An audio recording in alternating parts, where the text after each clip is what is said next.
in the reflection in the revenue momentum. Sagar Asia reported a 13% growth during the quarter with substantial improvement in EBITDA margins year on year, and I believe this is a strong start for the financial year.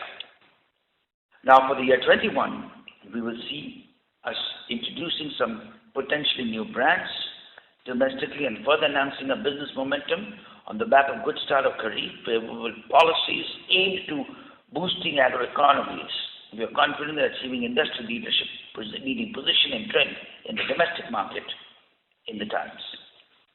Our CSM export also showed enhanced growth given the new capacities that we have got available. Higher requirements from innovators of new molecules in commercialization. PI is standing at the cusp of a robust and sustained growth phase and add to the footprint across high potential chemistries and domains. This brings me to the end of my remark. Now I would hand it over to Subhash to take this forward. And now Subhash, over to you. Thank you. Thanks, Mayank, and good afternoon, everyone. I will share the financial highlights for first quarter ended June 2020. All comparisons are with Q1 of FY20 and on consolidated basis. During the quarter under review, we reported 41% growth to rupees 1,060 crore, driven by 76% growth in domestic operations and to 446 crore and 23% growth to 614 crore in export business. Both domestic as well as export supplies have picked up pace with all manufacturing facilities being operational and capacity utilization is being back to pre-COVID level. EBITDA enhanced by 55% to 236 crore, translating to EBITDA margin of 22%, an expansion of 140 basis point year-on-year basis. EBITDA performance was result of control of overall fixed asset and overall fixed overheads. Profit after tax stood at 146 crore, higher by 43%, supported by enhanced top-line performance and also higher depreciation in line with our new capacities added last year. Continued momentum during Q1 has further strengthened our balance sheet position and also led to a strong acceleration of cash position. Free cash flow generation stood at 298 crore, which came in through a better working capital management. Increase in operating cash flow is also helped us funding our continued strategic initiatives. Our debt equity position stands comfortable at 0.18x after excluding the receipt from recently concluded QIP. Total capex in the first quarter was at 64 crore, with progress on project was little slow due to COVID-19 impact on labor availability. Company though remain committed towards capacity enhancement to achieve our growth initiative for this year. This concludes my opening remark. Now I'll request the moderator to open the forum for Q&A. Thank you. Thank you very much, sir. Ladies and gentlemen, we will now begin the question and answer session. Anyone who wishes to ask a question may press star and 1 on your touchtone telephone. If you wish to remove yourself from the question queue, you may press star and 2. Participants are requested to use handsets while asking a question. Ladies and gentlemen, we will wait for a moment while the question queue assembles.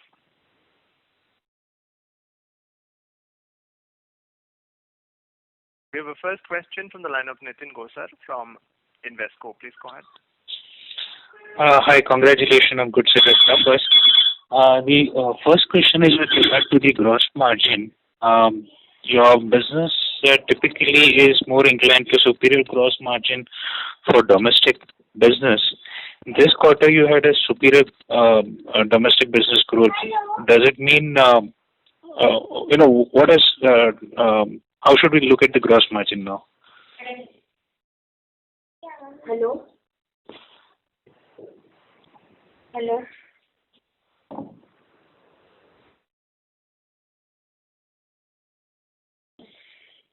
Yeah, was the question audible? Yes. Subhash, you are taking up next?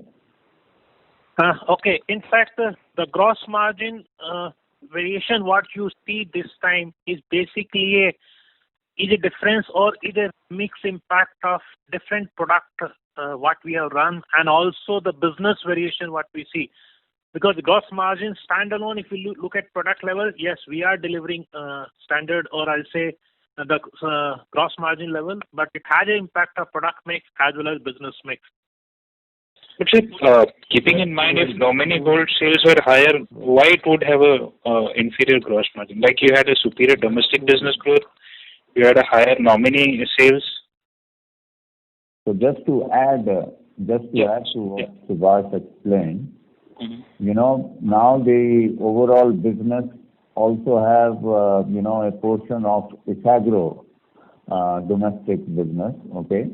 And relatively, Isagro business, if you see, has a lower EBITDA margins or gross margins compared, particularly gross margins compared to the other segments, both domestic and export.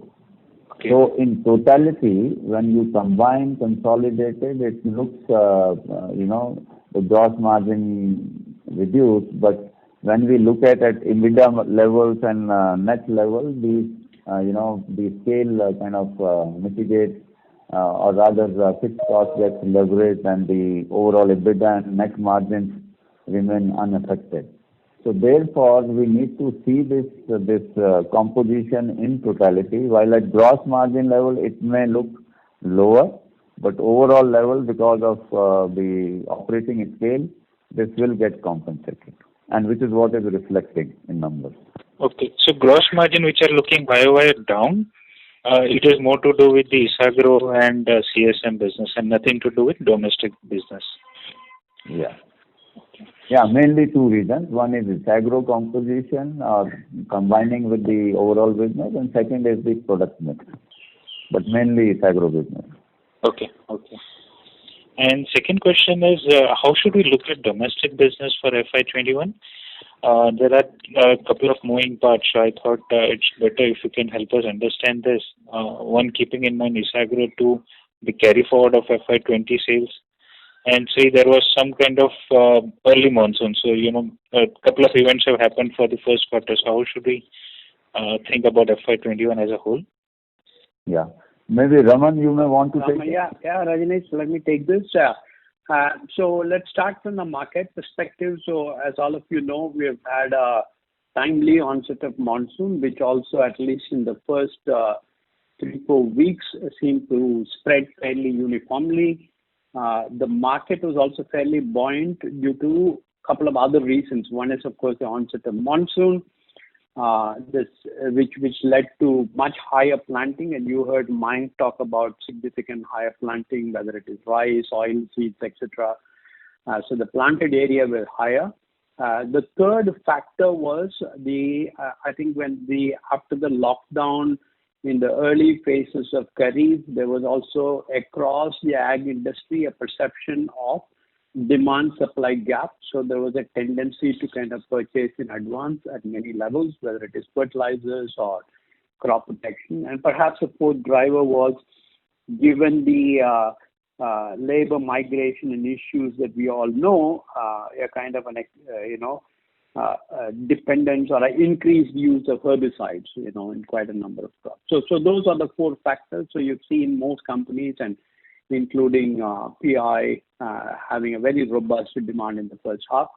This is also one of the reasons why nominee placement, which has been one of our highest, and I can also tell you that the product on ground, which we closely monitor, has also been significantly higher than what we had similar time last year.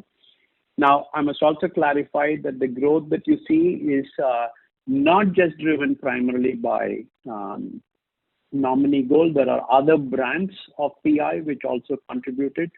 For example, Elite, which is another herbicide which is used in corn.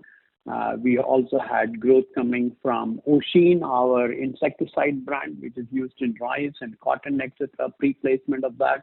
And also a couple of other products like Costco, which is, again, increasingly a new product that we launched 3-4 years ago and increasingly having a much higher acceptance. So these are the factors which have driven. In addition to that, the Isagro domestic business also had a good growth based on portfolio and cross-selling initiatives that we have undertaken. Now, what do we expect? We believe that this year we will have the industry growing probably higher than what we have seen in the last maybe 2-3 years if the kharif season holds up the way it has so far. So we'd probably see, growth in the area of low double digits, somewhere between 10 to 15%.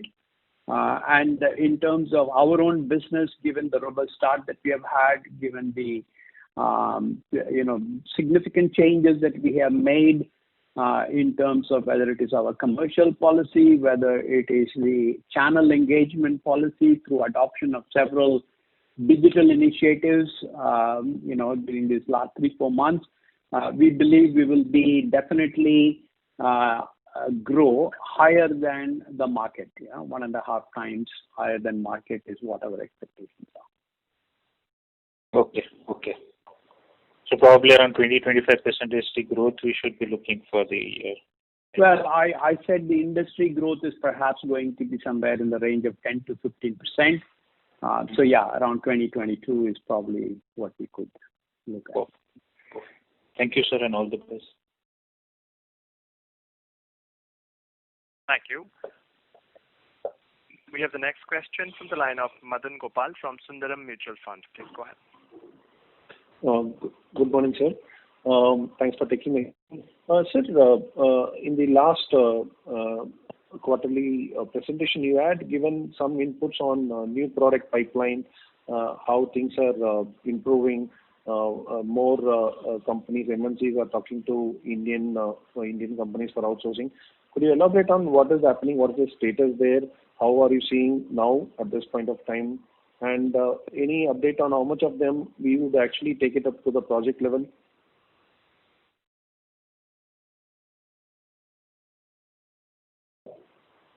So I take this. Yes, so as we kind of informed earlier, that there is certainly a traction in new inquiries, which is basically driven by the kind of changes that we are seeing in overall global supply chain landscape, geopolitical scenario that we are witnessing. Number of inquiries have substantially increased over last 2-3 years. Currently, at any given point, we are working on more than, I would say, 50-60 inquiries in R&D scale. The second change which has happened is that a lot of non-AgChem inquiries are also floating in the R&D where we are working on them. There is a good progress and a regular feature there is that every couple of months we are seeing products moving from lab scale to kilo scale to then pilot scale, which is the kind of process that is there in this synthesis and manufacturing business. So we are seeing a lot of products moving that direction. This year also we are expecting close to 4 to 5 products getting commercialized and already having a lot of discussions and negotiations with some of the global customers, both in AgChem and non-AgChem side. Okay. FY20, the last year full year, how many products would have moved to the commercial stage? Last year we had commercialized 4 products, if I remember correctly. So with increasing inquiries, you still feel this number won't increase meaningfully because you are saying another.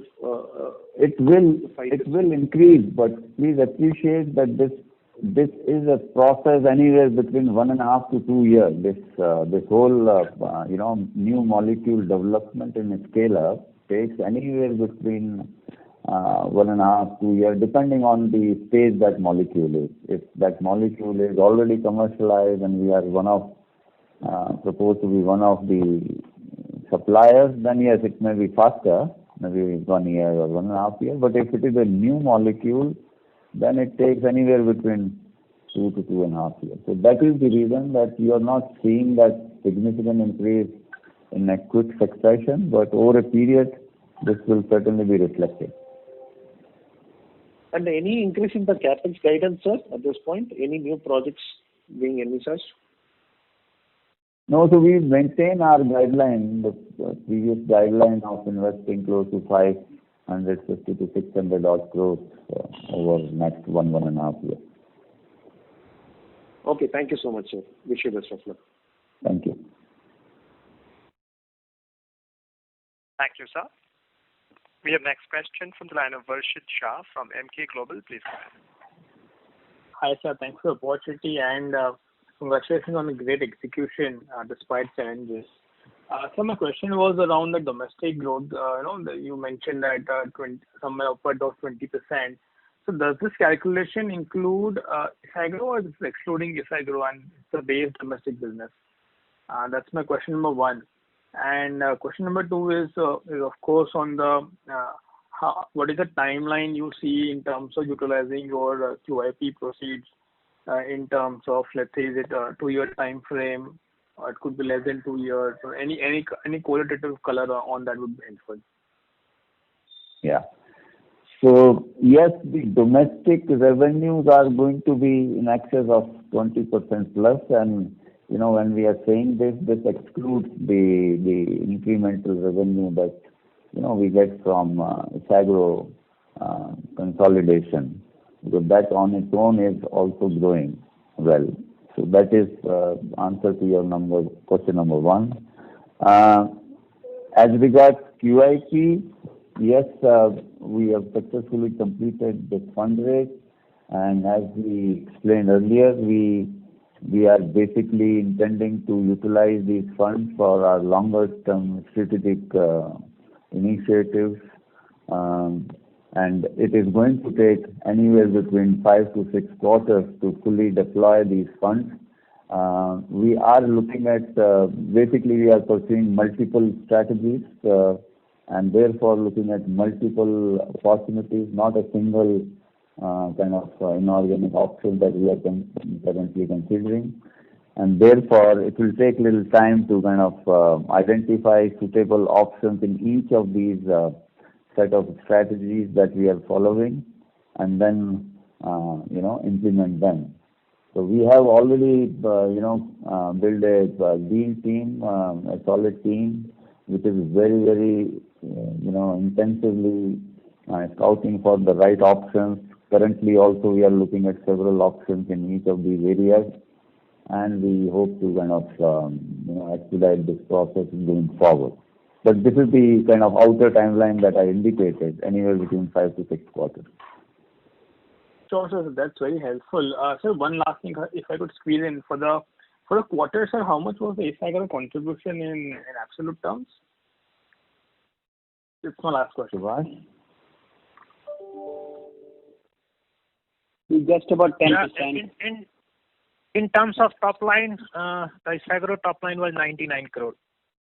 And what is the split between domestic and export? The export is around 30 crore, 69 crore comes from domestic business. Thank you, sir. Thank you so much. I'll get back. Thank you. Thank you, sir. We have next question from the line of Probal Sen from Centrum Broking Limited. Please go ahead. Good afternoon, sir. Thank you for the opportunity. Just to clarify the understanding, just on the gross margin comment you made in the first question. Essentially, if I understand, the Isagro margin being relatively lower drag down the console gross margin, but because the revenue contribution is significant and obviously the extent of there is some amount of cost synergy in the OPEX, we can expect the EBITDA margin to sort of remain robust, even if, let's say, at least for the next 6 to 9 months, the gross margin may take a little bit of a breather from your historical levels due to Isagro. Is that understanding correct? Yeah, you are absolutely right. Right. And the second question was, sir, with respect to the exports, growing over the next few quarters, is it? Can we get some guidance on what the order book growth has been for this quarter And what do we expect the exit rate to be? Any quantitative range that you can give? Well, there is no meaningful growth in order book as such compared to last quarter, but as we have guided in past, we have a very clear visibility of growing the offtake and supplies in this CSM export in excess of 20% year-on-year basis. So that kind of visibility is certainly there. And as I said earlier, that we are also working on a large pipeline of products into discussions and negotiations of several of these molecules. So we expect to over a period of time, further build this order book position. Right. So the last question was, you already mentioned this in terms of the domestic growth outlook, which is very healthy at between 20 to 25%. And is it then fair to assume that if I look at the domestic revenue of around, I think 440 odd crores that was there in this quarter, and exclude the 600 million or 60 odd crore from Isagro, so essentially that number will continue to grow at 20%, and then Isagro, should we be building in low single digit kind of a growth, because that is what is a more reasonable, and that builds up to the console number? Is that a correct way to look at it? Yeah. So as I was again repeating that yes, our domestic business, we are confident. Obviously, it's a seasonal business, so let's also keep our fingers crossed that this Kharif momentum continues, and obviously in Rabi, we do not see any factors, negative factors as such at this point in time. So keeping all this in mind, we are confident that we should be able to continue this momentum of 20% plus kind of growth. We have already seen, Isagro, since we have taken over in last 2 quarters, we have done exceedingly well there, both in terms of growth momentum and in terms of completely turning upside down, downside up, I would say, in terms of EBITDA of that business. So, that business is also doing well, and we have a good visibility of achieving low single digit kind of growth momentum there. All right. So thank you so much for your time. Appreciate the answers. Thank you. Thank you. We have next question from the line of Sameer Shah from ValueQuest. Please go ahead. Thanks for taking my question. Sir, we have formed 2 subsidiaries for pharma. If you can give some light on what is the plan on the pharma side? Yeah. So basically, as we have informed earlier in previous calls, that we are very aggressively looking at our diversification strategies in the pharma space, pharma intermediates and advanced intermediate space. Already working on several potential partnerships and molecules and products, and therefore, in order to aggressively pursue that strategy, this is an enabling kind of action. We are creating 2 wholly owned subsidiaries, so that as we progress on those options and strategies, we can then accordingly use these subsidiaries for a right and appropriate structure. So that's the whole purpose. But yeah, we'll not be able to share too much at this stage. It's premature, but yeah, we are working on several options in pharma space at this point.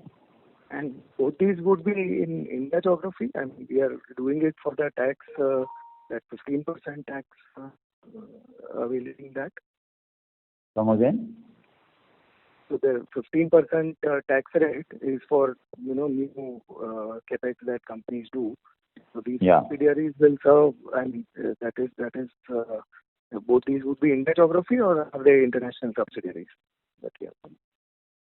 Well, at this point, I mean, we have created the subsidiary, not that we have kind of made a plan to invest in manufacturing setup and all, because all these tax incentives are more linked to that thing, that Indian company doing manufacturing and all those other conditions. But right now it is just creation of incorporation of 100% subsidiary, and we will see that how we are going to use these subsidiaries to pursue our strategies in this space. And second thing, sir, if you can give some sense of the pricing environment in domestic market. Raman, you may want to come. Yeah. So the pricing environment, initially there was certain buoyancy about pricing because, some materials were expected to be short of supply.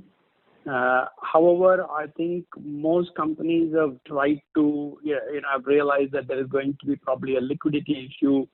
So there's been quite a bit of, effort to not hold on to prices. So at this point, I would say that while pricing is better than last year, it is not definitely where we expected it to be, let's say 3 months ago, given the kind of sentiment that prevailed in the market. All right. And sir, anything we are doing to de-risk from China? I mean, what is our China imports and any thoughts on that? In fact, we have been working on that for last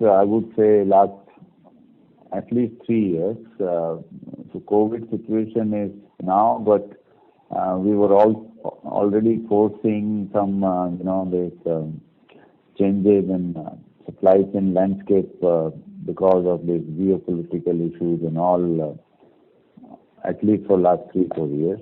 And we were already working on that strategy. I mean, 3-4 years back, we used to import close to 30-40% of our total raw materials from China, but that percentage has sharply gone down to maybe less than 10%. We have been able to develop a lot of alternatives in India and in other geographies other than China.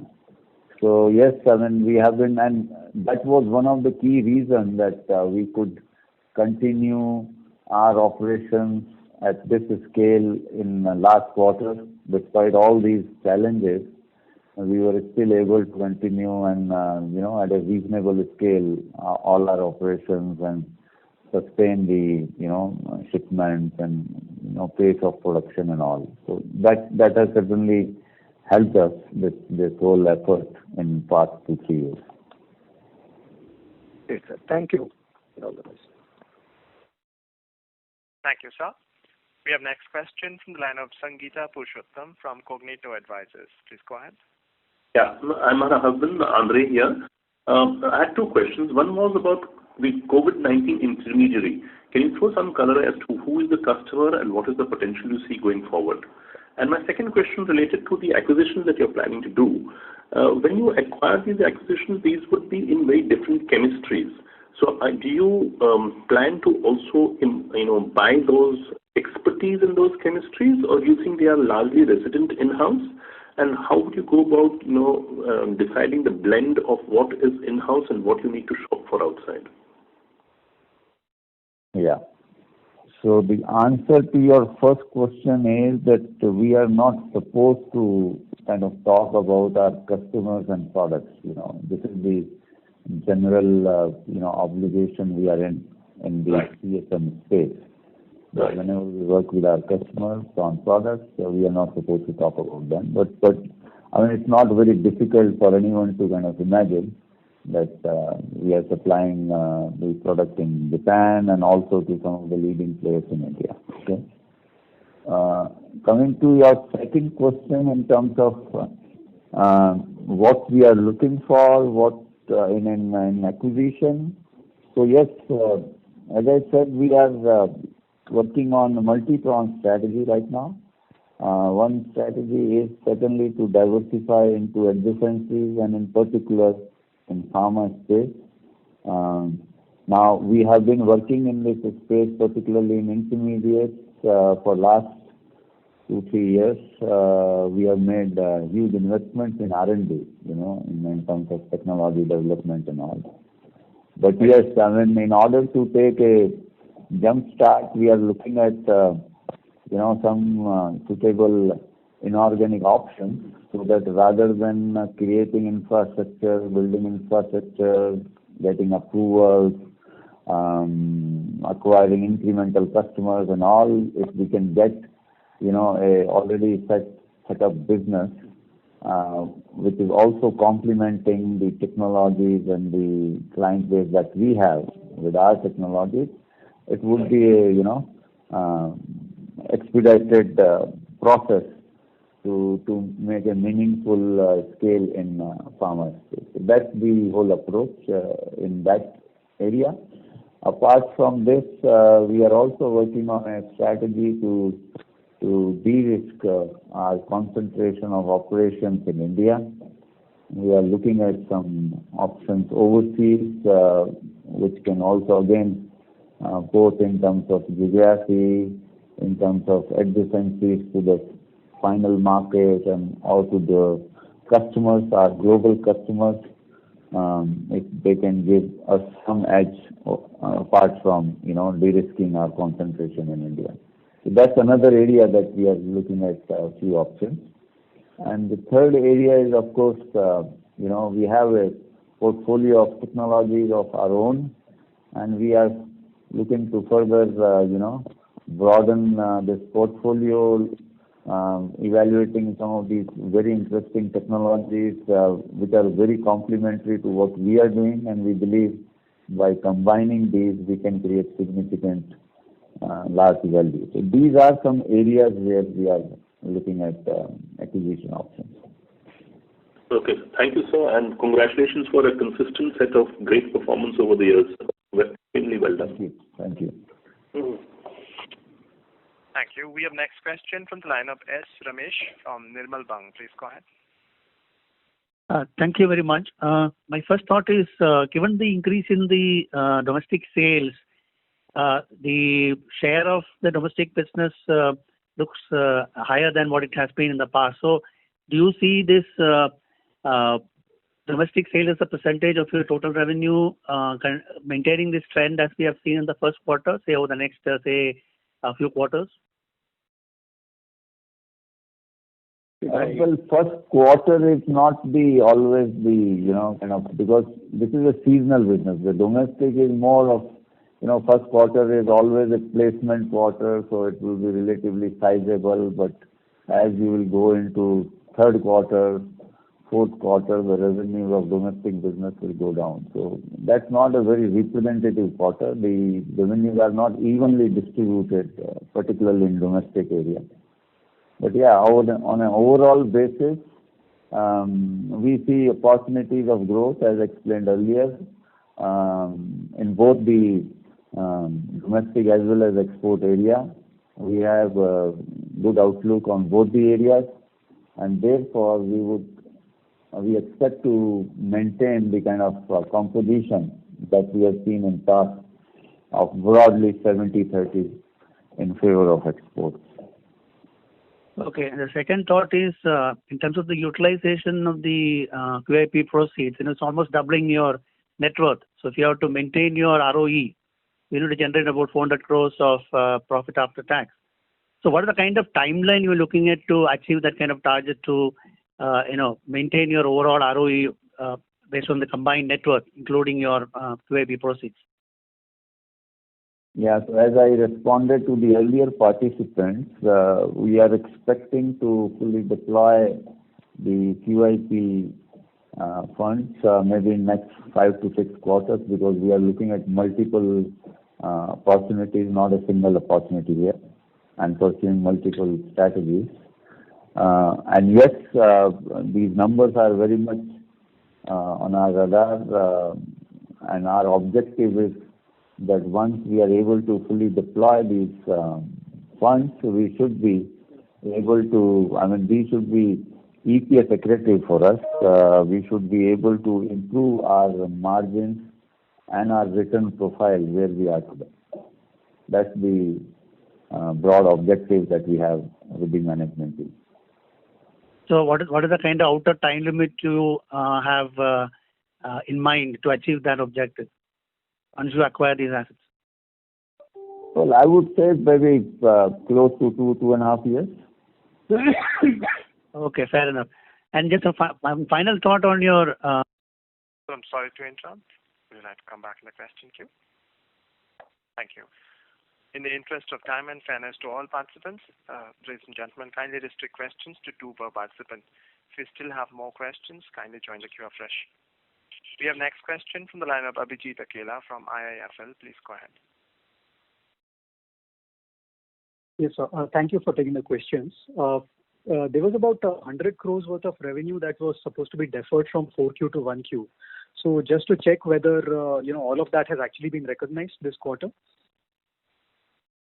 Well, I thought this was some 85-90 crore, and most part of it, I think close to 70-75 crore got recovered, and the rest of it was basically time bound. So if this was not done in March, it has to follow. So most part of it got recovered. That's great. And second, sir, just on the CSM capacity utilization. So there's a mention about MPP 5 not receiving the restart approval. So was this the accident affected plant, and what's the status there? And then on the MPP 10, I think, which was supposed to come up in 2Q, what's the status there? Yeah. So this MPP 5, yes, is the same plant where we had the accident last year. And because of the COVID situation, the regulatory system was also not fully operative, and hence this got delayed. But we are expecting to kind of start this soon, within this quarter. MPP 10, yes, again, because of COVID situation, the biggest impact that we saw was on this contractual labor, non-availability or unavailability of the contractual labor in desired number. So that has certainly impacted some of these projects and delayed them by few months. So is the case with because obviously given these constraints and challenges, we were also keen on prioritizing where we need to deploy our people, our employees, contractual workers and all. And in that priority, more importance was given to the business on, a regular business, our supply business, supplies that were continuing, so that we sustain the supply momentum. And therefore, some of these projects like MPP 10 and MPP 5 already, as I mentioned, is expected to get commissioned in this quarter, but MPP 10 will get delayed by end this year or early next year. Okay, got it, sir. And the income from associates of 5 crores, is that from the PI Kumiai JV, sir? Has that started the operations now? Is that the reason for the jump there? Yes. That JV has started. We have already started formulation activities also there in the last quarter. Perfect. Thank you so much, sir. Wish you all the best. Thank you. Thank you. We have next question from the line of Amar Maurya from Alpha Accurate Advisors. Yeah. So thanks a lot for the opportunity, and congratulations for a strong export number in such tight situation, supply side situation. Sir, first question is, you have seen because of this ULPP. The voice is breaking, gentlemen. Once. Clear now? Yes. Is it? Go ahead, sir. Yeah. Sir, first of all, congratulations for the strong export growth in such tight supply situation. My first question is, how much of the revenue loss we would have seen in this quarter because of the ULPP 5, which is affected by the fire? And secondly, any color on the export guidance for full year basis, as we are expecting 20% kind of a growth in a domestic business? Yeah, so I'm not sure I heard your question clearly, but your first question on the impact of MPP 5.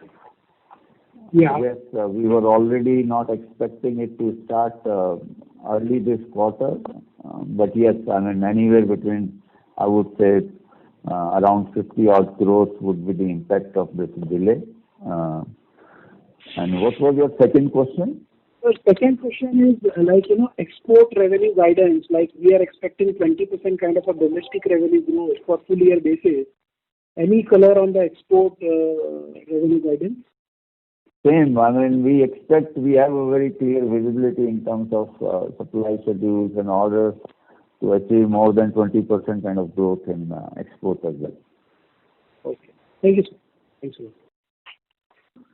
Thank you, sir. We have next question from the line of Niket Shah from Motilal Oswal Asset Management. Please go ahead. Yeah, thanks for the opportunity and congrats on an excellent set of numbers, sir. So two questions.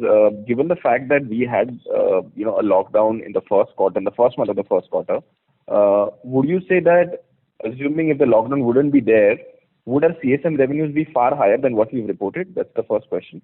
The second question is, we do read in a lot of media articles that the government is working on a chemical policy for pharma manufacturing. And obviously you have also opened 2 subsidiaries and you also have very strong cash on balance sheet thanks to QIP. Any thoughts around if the government, what kind of thought process that the government has towards the chemical sector, specifically on the pharma manufacturing side, and how will it benefit us if government had to roll that out for our future capexes? And the third question, if I may just squeeze in on the margins, we have been in the range of about 21% margin, but historically we've seen that whenever a large capex is being done by PI, the subsequent years margin tends to expand because of economies of scale and productivity. And hence, do you think that is also likely to play out going forward? Thank you, sir. Yeah, so starting from your first question, because I don't know if can you repeat your first question, please, briefly? Sir, the first question was that given the COVID impact in the first quarter, COVID, yeah, the CSM revenues, yeah. So yes, there was disruption in our operations in the month of April. Even in May, we were not operating at full scale. So yes, to that extent, if this COVID situation was not there, we would have certainly done better than what we have done in first quarter, particularly in CSM exports. Because here the production is kind of revenue, So if we are able to produce at 100%, 90% kind of capacity utilization, as against that, I think in April we were operating at maybe less than 60%, or at least for 2-3 weeks. And then also later on in May, the utilization was less. So yes, short answer is that we would have certainly done better. So how much would that be? Because I'm just trying to understand our sustainable run rate in the second quarter. Yeah, so difficult to quantify, but yeah, easily I would say anywhere between 75-100 odd crores we could have done better.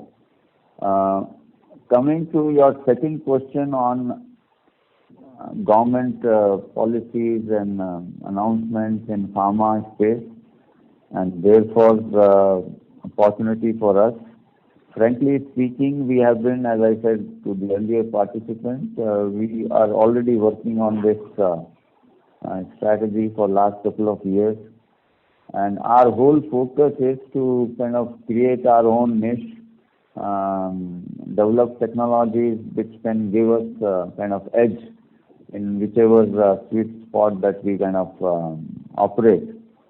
So it's not more depending on what incentives or policies that government is coming out with and therefore getting into that business area. It is more driven by our own technology that we have created and developed over last few years. Yes, government policies will certainly help us become more efficient in this space. But our key objective is that we certainly need to build the technologies which can help us, build a sustainable, profitable niche space in this pharma segment.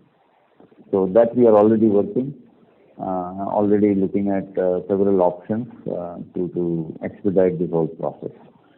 And what was your third question? So on the margin side, historically, whenever you've done capexes and, on margins, do you think this 21% can move up to 20 to 23%? So there is certainly opportunity for improving it. There is certainly upside to it. But at the same time, as we also indicated earlier, that there is already a lot of developmental spend happening in R&D, in our businesses. Now, this digital wave which has started, so a lot of investment happening there as well. So yes, while there is opportunity to improve the margin levels with the operating leverage that we are getting, but at the same time we are also investing in development, and therefore we are a bit, I would say, cautious in giving that guideline. But we are confident of sustaining what we have so far maintained, the kind of margin levels. Thank you, sir. We have next question from the line of Bharat Shah from ASK Investment Managers. Sarna Saab and Mayank, I think all the efforts of the past and all the systematic efforts in developing technology, I think some glimpses beginning to get reflected in the current results. But I think the task ahead is bigger and much more work will be required. So congratulations and all the very best. Delighted to see what is happening. Thank you very much.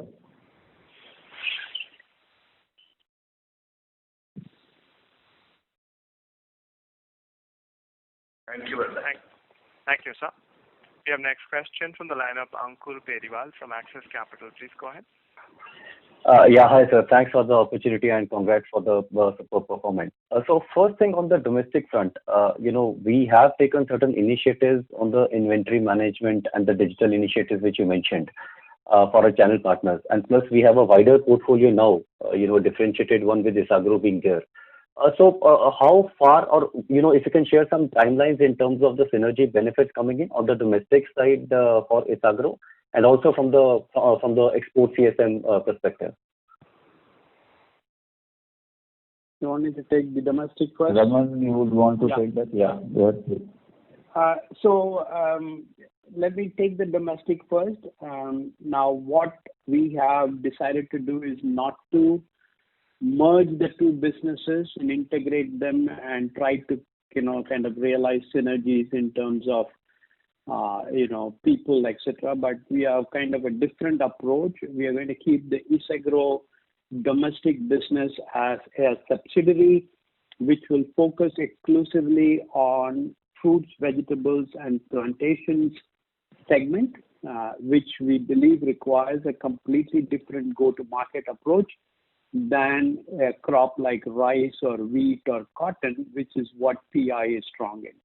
So it's a very differentiated kind of go-to-market approach, which we believe is going to unlock tremendous value as we are, a credible track record of bringing in new products, safer products, which is what this segment requires. And we will also build a team which really is technically competent, which is able to cater and work with the farmers for the newer and newer requirements. So I guess that answers. I mean, obviously there are going to be some synergies in terms of, there will be common back-end services, whether it is finance, supply chain, some of those kinds of, but in the scheme of things, they are of limited value. The real value is in being able to unlock the front end through this differentiated strategy. Similarly on the CSM side, of course, I will let Sarna to give you to the great details, but essentially what we are trying to do there is to repurpose the plant, which as you know is right next to our own plant in Panoli, increase the capacity utilization and also bring in more value-added products. All these are happening as we speak. And if you want Chandraji, would you like to add any specifics to this? Yeah. So, just to briefly tell you that, this underutilized capacities of Isagro was one of the key drivers for this acquisition. And what we are doing is completely repurposing the assets. We are already, fitting at least 3 products there, and we expect to kind of ramp up the, throughput revenues out of these facilities more than 20-25% year-on-year basis. So we expect to double the, kind of throughput and revenues from these assets in almost 3 years' time. Already a lot of work is done. We are starting product later this month, one of the products, and then maybe taking up another product in next couple of months. So this is as per plan, and that ramp up is, we have a good visibility of ramping up these capacities and assets. Sure, sir. That was helpful.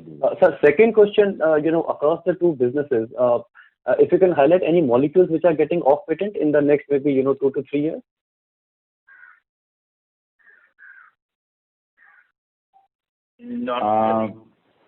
Not really, not on case.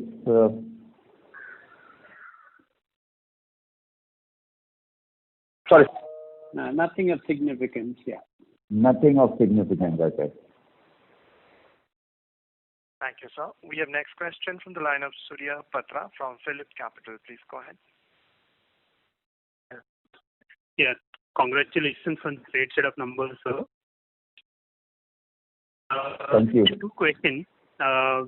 One is about the utilization of this 2,000 crore. If you can just give, although you have already indicated that you're looking for inorganic growth as well as organic. So if you can briefly talk about, without indicating obviously the potential takeover candidate or whatever, but out of this 2,000 crore, how much is likely to be utilized for tangible asset, let's say in creating capacity for your CSM or whatever, whichever capacity, and how much is likely to be utilized for intangibles. So if you are not considering in the acquisition under intangible, then you can in tangible one you can club and say that okay, this is the amount that is likely to be utilized for tangible assets. Yeah. So, as I said, since we are in the process of evaluating several options, the answer is not easy to your question. But I can only tell you that the significant part of this value is, or this fundraise is going to be for tangible, because these 3 areas that I indicated, diversification into adjacencies, particularly into pharma space, diversification, and also, de-risking this geographic concentration of operations. All these areas are basically, you will be acquiring something tangible.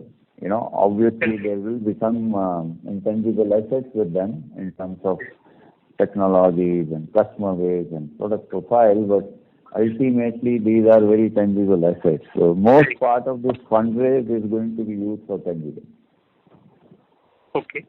And just a related question, sir, on the CSM front, the export capability front. See, we have indicated that okay, there is no change to our order book position, which is $1.5 billion since last quarter. So just going by the fact and trend, what the others and the global market is going over currently, which is replacing China in the global market for whatever chemical, whether it is agro or specialty or even pharma. So then why is not the order book position is improving for you? And that is one. And simultaneously also what I am trying to understand, can you ever even manufacture the formulations directly for the global market as a support system for the global market, given the situation that is emerging from the China side? Yeah. So, answer to your first question is that, our business model is not like, to simplify, selling some generic chemicals or bulk chemicals or something, so that if there is some challenge in some geography, the order flow comes to us and we can kind of encash that opportunity instantly. That's not the kind of business model we are in. In the business or in the particularly the products that we operate, custom synthesis manufacturing, as I was telling to the earlier participant, it's a 1.5 to 2 year process that they come up with their products, and we work on only these selective IP products, not into commodities and generics, and therefore this whole process takes anywhere between 1.5 to 2 years for product development, scale up, and then commercialization. So even if there have been challenges, for example, for last 3 months, 6 months, 1 year, this cannot instantly reflect in our order book, certainly not. But yes, the impact of these challenges has been that the inquiry flow has certainly increased at our scale, at our end. Now, many products are there in the R&D pipeline, and there is a progress from lab to kilo to pilot scale. And this would certainly reflect in more business, more products getting commercialized in years to come. But yes, given the kind of business model we are in, it cannot reflect in few quarters or few months. Who would be one of the So I'm sorry to interrupt. Would you like to come back to the question queue? Thank you. We have the next question from the line of Rohit Nagraj from Sunidhi Securities. Please go ahead. Yeah, thanks for the opportunity and congrats on good set of numbers.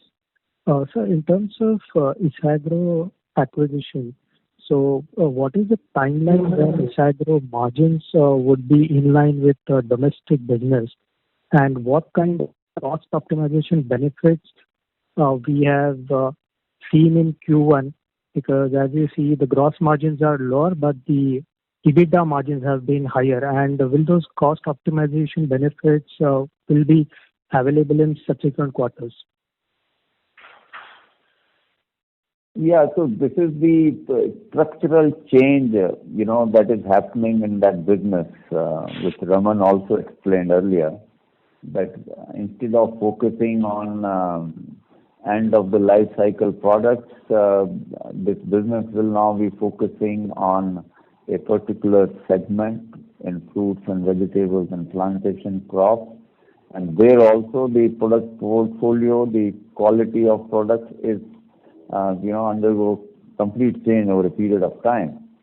And we have already started that process as against whatever 8-9% EBITDA margins that business was operating in past, already a decent margin level, high double-digit kind of margin levels have come. And as we will improve the product portfolio over a period of time, these margins will further improve.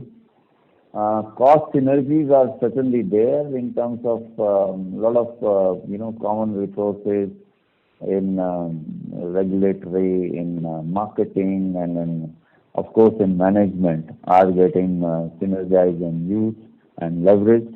And therefore, this will also reflect in overall economics of this business. Raman, you may want to add something to this.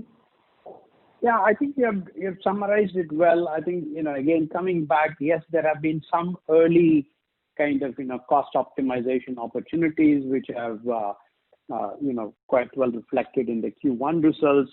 But going forward, the optimization will come from the back end, where there will be common platforms, whether it is finance, whether it is supply chain, whether it is commercial functions. Front end will be differentiated. But having said that, it is a big transformation of the business model that is currently we have started on. So there would be investments that will also happen in terms of front end, getting people ready, licensing newer and newer products that are required for the segment. So yeah, I would say that the immediate cost optimization has been done, and now it's a transformation journey. And the third part, the back end synergies will be there, and they're already being leveraged. Thank you, sir. We have next question from the line of Rohan Gupta from Edelweiss. Please go ahead. Yeah, hi sir, good afternoon, and congratulations on such a strong set of numbers. Sir, first question is on our overall growth guidance which you're talking about. So since we have already moved to pre-COVID level and we were almost 85 to 90% utilization already at that time. So do you see that after 20% growth in the current year and that 200 crore QIP raise, that still you see that 5 to 6 quarters are still left to finalize those investments? You see that for FY22 we may be capacity challenged and the growth may be limited in that year? Not really. So, I mean, obviously the organic growth investments, as we guided earlier, are continuing, and we are already making those investments in addition to what we will do or what we are planning to do with the QIP fundraise. So that capacity building is continuing.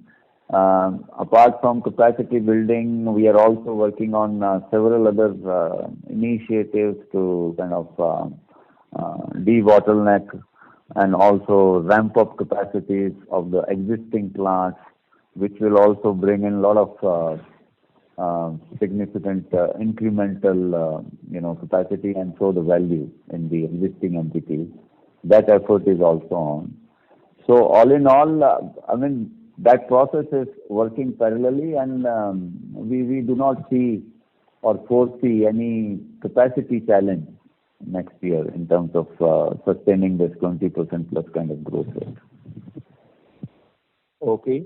So my second question is on that our strategy, and you mentioned that definitely we have 3 strategy: diversification into pharma, and but the concern is on the dependency on reducing the concentration of India. Then when everybody is talking about increasing the presence in India and make in India, we are looking at our global ambition. So I just wanted to know that we are still globally very small player.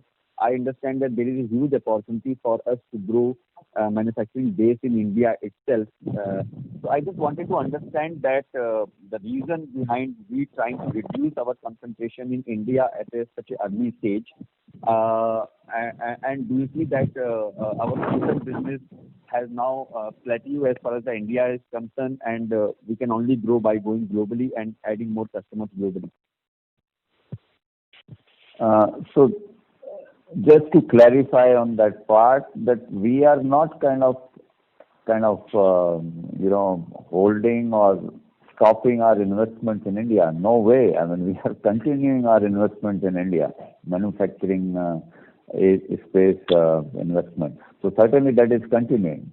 But in fact, as a company, we are also looking at a longer term perspective. So everything looks interesting and rosy in short term, but if you look at things in 5 to 10 years, in a 5 to 10 year horizon, you'll always see that these are all cycles. So the challenges that we are seeing in China today because of, again, concentration by several companies in one geography, obviously, I mean, when and how these geopolitical scenarios change, you never know. So as a company, we are also kind of looking on this aspect from a longer term perspective, that while we shall continue our investments in India and grab these growth opportunities, at the same time, from longer term perspective, look at opportunities of also kind of trying to de-risk this concentration, which doesn't mean that we are not going to continue our investments in India. Certainly, yes.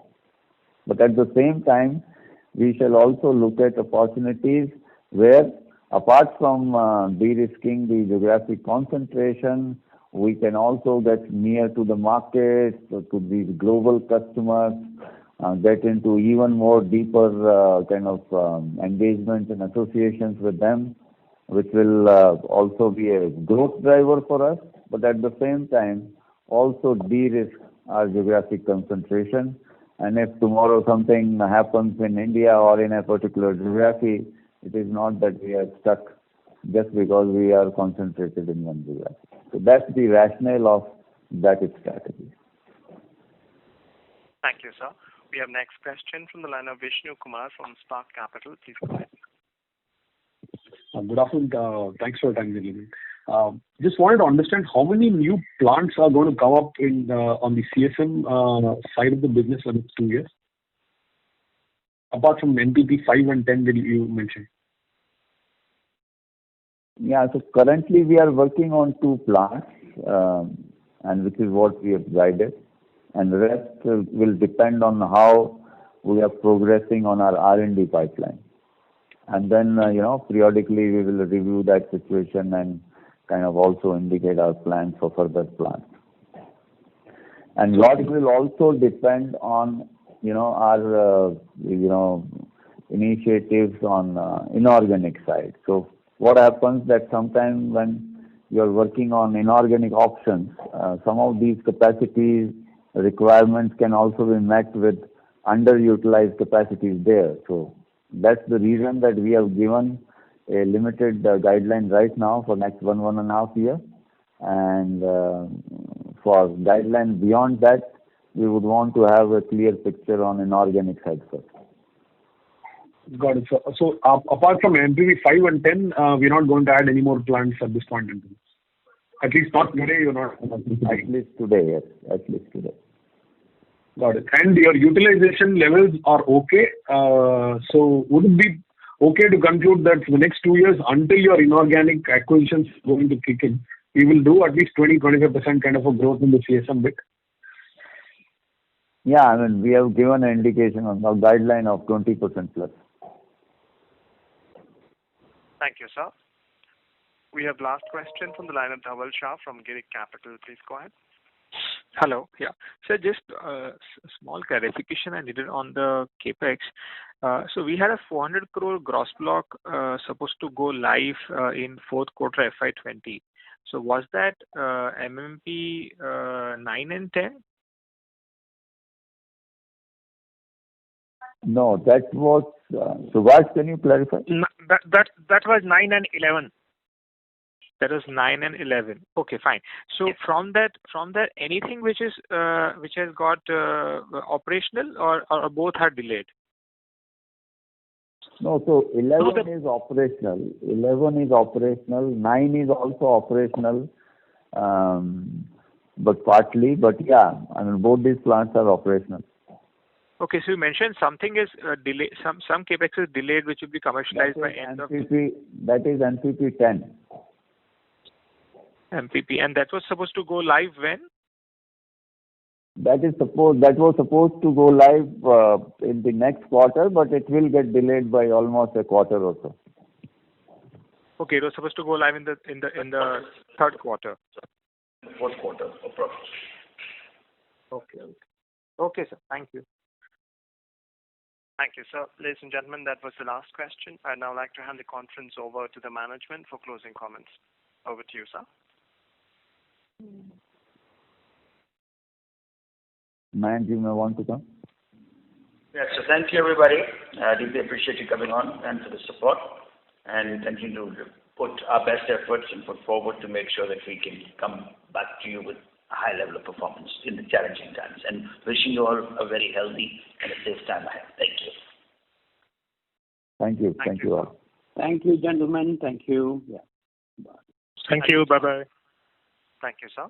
Ladies and gentlemen, on behalf of PI Industries Limited, that concludes this conference call. Thank you for joining with us, and you may now disconnect your lines.